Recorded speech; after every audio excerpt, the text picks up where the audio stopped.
राज जैसे ही जाने के लिए सोफे से उठकर वो रूम के दरवाजे तक पहुंचता है, उससे पहले ही करण ने आवाज दी, अरे राज कहाँ जा रहा है? रितेश ने करण से कहा, क्या तुझे पता नहीं वो हमारी होने वाली भाभी को प्रपोज करने जा रहा है और तू है कि उसे पीछे से आवाज दे रहा है? अंश ने कहा, हाँ यार, राज को तुझे पीछे से आवाज नहीं देनी चाहिए थी। वीरेन ने भी यही कहा, कहते हैं पीछे से आवाज देने पर बनते काम भी बिगड़ जाते हैं। करण सबकी बातें सुनकर गुस्से से, बात बिगड़े नहीं इसलिए उसे आवाज दी। जिस हाल में जा रहा है ना, उसे देखकर कोई भी डरकर भाग जाएगा। प्रपोज क्या दीवारों को करेगा वहां जाकर? क्या यार राज, तू भी इतना उतावला हो रहा है कि जैसे नींद से आंखें खुली वैसे ही रवाना हो गया, मुंह भी नहीं धोया। अब प्यार में इतनी भी हड़बड़ाहट मत कर कि किए कराए पर पानी फिर जाए। अंश, व्हाट डू यू मीन किया कराया? राज ने जब करण की बात सुनी तो अपने आप को आईने में देखा। उसके पूरे बाल बिखरे हुए थे, टी शर्ट और शॉर्ट्स में ही वो रवाना हो गया। राज को देखकर ऐसा लग रहा था मानो जैसे कोई छोटा बच्चा अपने खिलौने को पाने के लिए उतावला हो, और उस समय उस बच्चे को सिर्फ और सिर्फ वो खिलौना चाहिए होता है। वैसे ही राज मधु को अपने दिल की बात बताने के लिए कुछ ज्यादा एक्साइटेड हो रहा था, लेकिन अपनी इस हरकत और अपने हुलिये को देखकर उसे अपने आप पर हंसी आ रही थी। राज ने करण से कहा, अच्छा हुआ करण जो तूने आवाज दे दी, वरना वो मेरे इस हुलिये को देखकर डरी जाती और मैं उसे अपने दिल की बात कह ही नहीं पाता।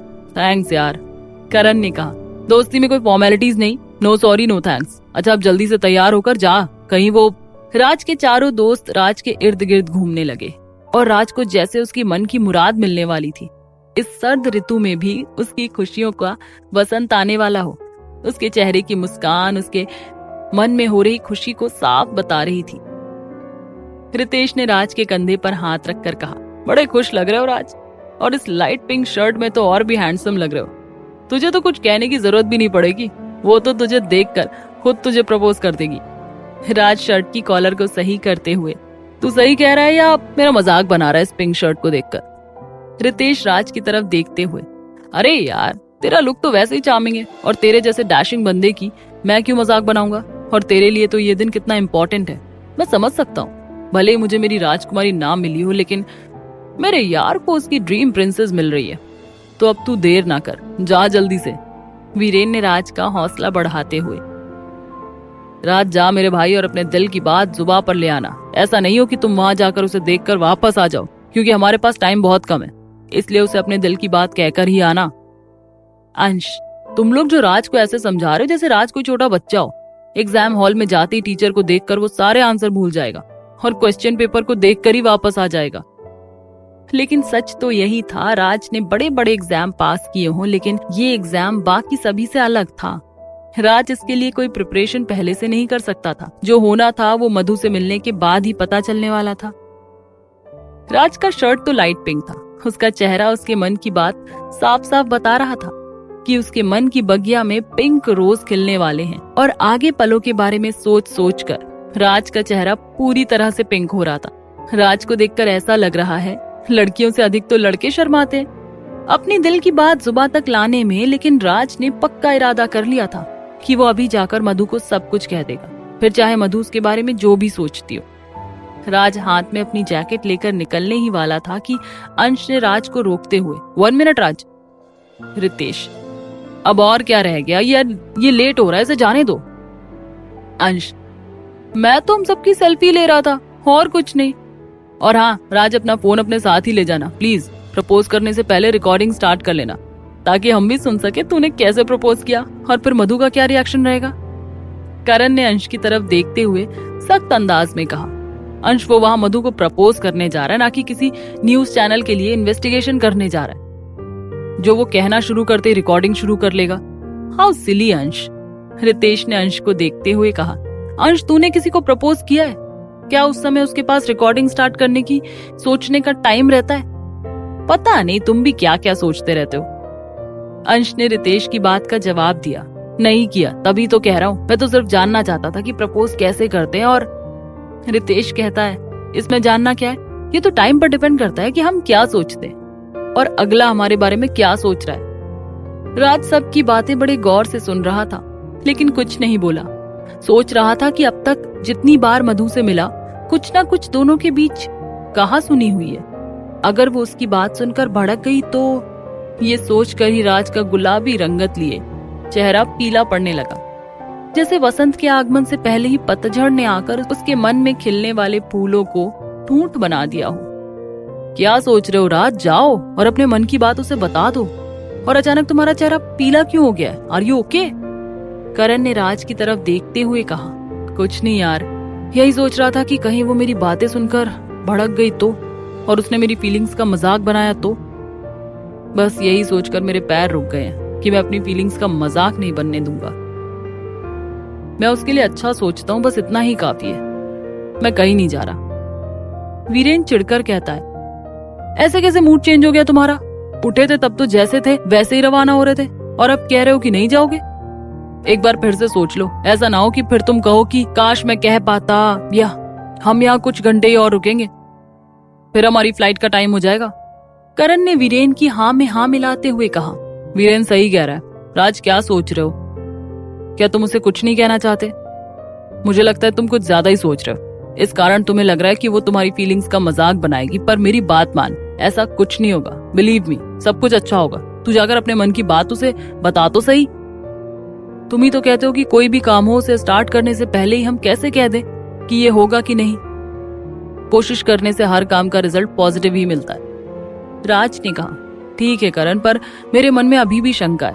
यदि उसके मन में मेरे बारे में कुछ भी फीलिंग्स ना हो और कल रात वाला गुस्सा फिर से निकाला तो यही सोचकर मैं उसके सामने नहीं जाना चाहता। और यार, कल रात ख्वाब में भी उसे प्रपोज नहीं कर पाया तो सामने देखकर तो सच में कुछ भी नहीं कह पाऊंगा। रितेश ने राज के कंधे पर हाथ रखते हुए कहा, पर राज, यदि तेरी ये शंका ऐसे ही रही तो तू मधु को कभी कुछ नहीं कह पाएगा। यदि तुझे उसे कुछ नहीं कहना तो कोई बात नहीं, लेकिन अब ज्यादा सोचने का टाइम नहीं है हमारे पास। तुझे उसे जाकर कहना है तो कह, नहीं तो कोई बात नहीं। हम लोग रवाना होने के लिए तैयार हो रहे, ठीक है? तुझे जो करना है कर। राज के मन में अभी भी क्या करूं क्या ना करूं वाली स्थिति थी। वो मधु से दिल की बात कहकर जानना तो चाहता था कि वो उसके बारे में क्या सोचती है, लेकिन उसे ये भी डर सता रहा था कि चाह कर भी कहीं उसने मना कर दिया तो बस इसी सोच ने उसके पैरों को रोक रखा था। वो अपने दोस्तों से बात करना चाहता था, लेकिन वो सब तो वापस जाने के लिए तैयार हो रहे थे। अंश कबर्ड में से कपड़े निकालकर पैक कर रहा था। वीरेन और करण भी अपने अपने बैग पैक कर रहे थे। रितेश बाथरूम सिंगर बनकर कुछ गुनगुना रहा था।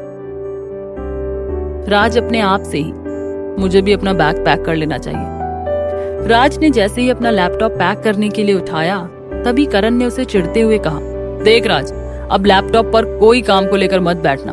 अब चलना है। हमने हमारा सारा सामान पैक कर लिया है। अब जल्दी से तू भी अपना सामान पैक कर ले। राज कुछ कहना चाहता था लेकिन कह नहीं पाया। वो चाहता था कि कुछ ऐसा हो कि वो मधु से अपने दिल की बात कह सके। वो एक बार मधु को अपने लैपटॉप को खोलकर देखना चाहता था। लैपटॉप खोलकर उसने जैसे ही मधु की तस्वीर निकाली, तभी डोरबेल बजी। राज ने लैपटॉप पर मधु की तस्वीर निहारते हुए कहा, देखना बाहर कौन है।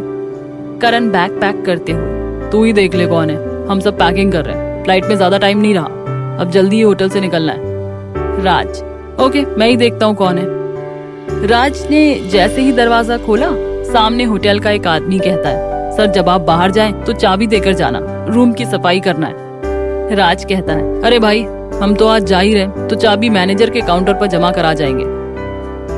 राज ने उसके जाते ही लैपटॉप पर मधु की पिक्स निकाली और उसे देखने लगा। तभी फिर से डोरबेल बजी। राज को लगा कि ये कोई तो उठने वाले नहीं है, तो राज ने बिना किसी को कुछ कहे जाकर दरवाजा खोला। सामने मधु की टीचर को देखकर राज कुछ पल बिना बोले टीचर की तरफ देखता रहा। फिर सोचने लगा, मधु की टीचर यहाँ क्यों आई है? उसे किसी ने कुछ बताया तो नहीं? कहीं वो उनकी शिकायत करने के लिए तो नहीं आई? थोड़ी देर बाद राज ने टीचर से कहा, मैम अंदर आइए, कहिए कैसे आना हुआ? आप अभी यहाँ और रुकोगे क्या? टीचर ने राज की तरफ देखते हुए कहा, हाँ मैं अभी और रुकूंगी। स्कूल का कुछ स्टाफ अभी आने वाला है, बच्चियां उनके साथ वापस जाने वाली हैं। मैं तुम लोगों के पास एक जरूरी काम से आई थी। मुझे तुम लोगों से कुछ जानकारी चाहिए। वो तुम लोग कह रहे थे ना कि तुम यहाँ कनाडा से घूमने आए हो, तो मुझे कनाडा के बारे में कुछ जानकारी लेनी थी, ताकि कभी हम भी वहाँ घूमने आए क्या तुम लोग मुझे कनाडा के बारे में बताओगे? हाँ हाँ, क्यों नहीं, आप बैठिए, मैं आपको सारी जानकारी देता हूँ। राज ने कहते हुए झट से लैपटॉप से मधु की पिक्स को हटाया और कनाडा की पिक्स टीचर को दिखाने लगा। टीचर ने पिक्स देखते हुए कहा, wow, really Canada is very beautiful and rich country. क्या मैं ये पिक्स लड़कियों को दिखाकर आ जाऊं? ये लैपटॉप ले जाऊं क्या? राज ने सोचा, चलो अच्छा है, इसी बहाने मधु से मिलना भी हो जाएगा और यदि सब अच्छे से रहा तो मधु को मौका देकर प्रपोज भी कर दूंगा। यही सोचते हुए राज ने टीचर की तरफ लैपटॉप बढ़ाते हुए कहा, हाँ हाँ, क्यों नहीं, पर हम यहाँ थोड़ी देर ही रुकने वाले, प्लीज आप इसे वापस जल्दी लौटाइएगा। रितेश ने लैपटॉप पकड़ते हुए कहा, राज ये क्या कर रहे हो? यदि अभी मैं ये लैपटॉप नहीं पकड़ता तो लैपटॉप के टुकड़े टुकड़े हो जाते। आखिर तुम्हारे दिमाग में चल क्या रहा है जो लैपटॉप को उठाकर तुम उसे गिरा रहे थे? राज समझ चुका था कि एक बार फिर मधु को देखने का ख्वाब ही था। हकीकत ये थी कि सभी अपना सामान पैक करके रवाना होने वाले थे, पर उसका सामान अभी भी कबर्ड में था। राज ने जल्दी जल्दी अपना सामान पैक किया और लैपटॉप को भी उसने बंद करके रख दिया। अब सभी सोफे पर बैठे बात कर रहे थे। राज भी उनके पास आकर बैठ गया। वो शरीर से अपने दोस्तों के साथ बैठा था, लेकिन मन तो पंख लगाकर मधु के पास उड़ना चाहता था। लेकिन कैसे? अब कुछ पलों में तो वो सभी यहाँ से जाने वाले हैं, फिर कैसे वो अपने मन की बात उस तक पहुँचाए? राज ने सोफे से उठकर अपना सारा सामान रितेश की तरफ बढ़ाते हुए कहा, तुम सब रूम से रवाना हो तो मेरा सामान भी साथ में ले आना। मुझे एक बहुत जरूरी काम याद आ गया है, मैं वो काम करके सीधा एयरपोर्ट ही पहुंच जाऊंगा। रितेश ने कहा, लेकिन ऐसा क्या जरूरी काम याद आया जो तू अकेला ही जा रहा है? हम में से भी कोई साथ चलते हैं? राज ने रूम से बाहर निकलते हुए कहा, नहीं, मैं अकेला ही काम कर लूंगा, तुम लोगों से एयरपोर्ट पर ही मिलता हूँ। राज मन ही मन में, जब मधु मेरे प्रपोज को स्वीकार कर लेगी तब मैं सबको बताऊंगा तो सब कितने खुश होंगे। अब राज पूरी तरह से ये ठान चुका था कि अब चाहे कुछ भी हो जाए वो मधु से अपने दिल की बात कह देगा, ताकि उसे ये पता चल जाए कि आखिर मधु उसके बारे में क्या सोचती है। अब राज के पैर आगे बढ़ रहे थे और कुछ ही पलों में मधु को वो अपने दिल की बात कहने वाला था। अब कुछ ही कदम पर मधु का रूम था। जैसे ही वो मधु के रूम की तरफ एक एक कदम बढ़ा रहा था, उसे ऐसा लग रहा था जैसे अब कुछ ही पलों में उसके सारे ख्वाब पूरे होने वाले हैं। आज राज बहुत खुश था कि आज उसने अपने दिल की सुनी और मधु को अपने दिले हाल बताने वाला ही है। जैसे ही उसने मधु के रूम की डोरबेल पर हाथ रखा, डोरबेल बजते ही अंदर से आवाज आई, अभी दरवाजा खोलती हूँ, 1 मिनट। राज ने सोचा जैसे ही दरवाजे को मधु खोलेगी वो अंदर जाकर मधु को प्रपोज कर देगा। राज ने अपने आप को चिकोटी काटी, कहीं इस बार भी वो ख्वाब तो नहीं देख रहा। लेकिन इस बार ये उसका ख्वाब नहीं था, वो सचमुच ही मधु के रूम के दरवाजे के सामने खड़ा था और दरवाजे के खुलने का इंतजार कर रहा था। अब ये कुछ पल भी उसे बहुत बड़े लग रहे थे।